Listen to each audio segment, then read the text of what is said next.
IPL ট্রফির স্বপ্নে বিভোর শুভমন কোন মন্ত্রে সাফল্যের স্বাদ পেতে চান?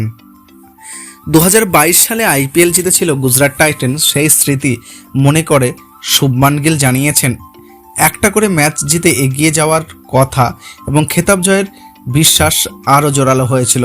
তার কথায়, আমরা যখন একটা করে পরপর 3টে ম্যাচ জিতেছিলাম তখন আমাদের আত্মবিশ্বাস বেড়ে গিয়েছিল।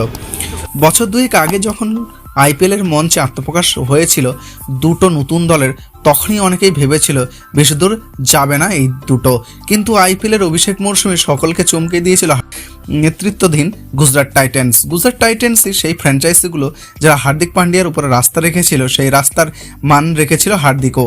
আইপিএলে যে দলটা 1 বছরের বয়স হয়নি তারা জিতেছিল 2022 সালের খেতাব। হার্দিক এখন আর গুজরাটের নেতা নন। 2 বছরের গুজরাট দলের নতুন নেতা শুভমান গিল, তিনি আবার আইপিএল ট্রফির স্বপ্নে বিভোর।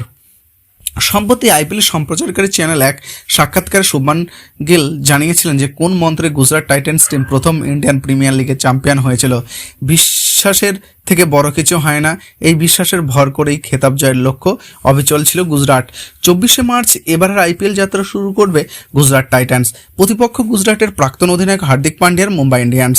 স্টার স্পোর্টসে শুভমান গিল বলেন, যখন কোনো টুর্নামেন্ট শুরু হয় তখন সবচেয়ে গুরুত্বপূর্ণ বিষয় হলো টিমের প্রত্যেক সদস্যকে বিশ্বাস করতে হয় যে তারা খেতাব জেতাতে পারবে। 2022 সালে যখন গুজরাট টাইটান্সের টিমটা আইপিএল জগতে পা রাখে, সেই সময় বেশি মানুষজন দলটাকে ভালো রেটিং দেননি। আমার বিশ্বাস ছিল যে আমরা জিততে পারবো। আমরা আইপিএল খেতাব জিততেই চেয়েছিলাম। আমি তো ব্যক্তিগতভাবে আইপিএল জিততেও চেয়েছিলাম, কারণ তার আগে আইপিএল জিতিনি। তার আগে বার কেকেআরের হয়ে চেন্নাইয়ের বিরুদ্ধে ফাইনালে খেলেছিলাম, অল্পের জন্য জিততে পারিনি, তাই গুজরাটের হয়ে সেই স্বপ্ন পূরণ করার চেষ্টা করেছিলাম। 2022 সালে আইপিএল জিতেছিল গুজরাট টাইটান্স, সেই স্মৃতি মনে করেছিলেন শুভমান গিল। জিতে এগিয়ে যাওয়ার পর খেতাব জয়ের বিশ্বাস আরও যেন জোরালো হয়েছিল। তার কথায়, আমরা যখন একটা করে পরপর 3টে ম্যাচ জিতেছিলাম তখন আমাদের বিশ্বাস বেড়ে গিয়েছিল এবং আমার মনে হয়েছিল পরপর 6টা ম্যাচের মধ্যে 5টা আমরা জিতেছিলাম।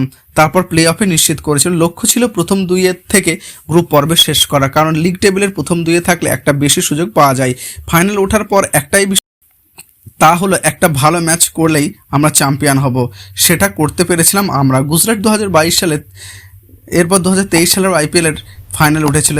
এবার দেখা শুভমানের নেতৃত্বে এবছর গুজরাট কেমন খেলে।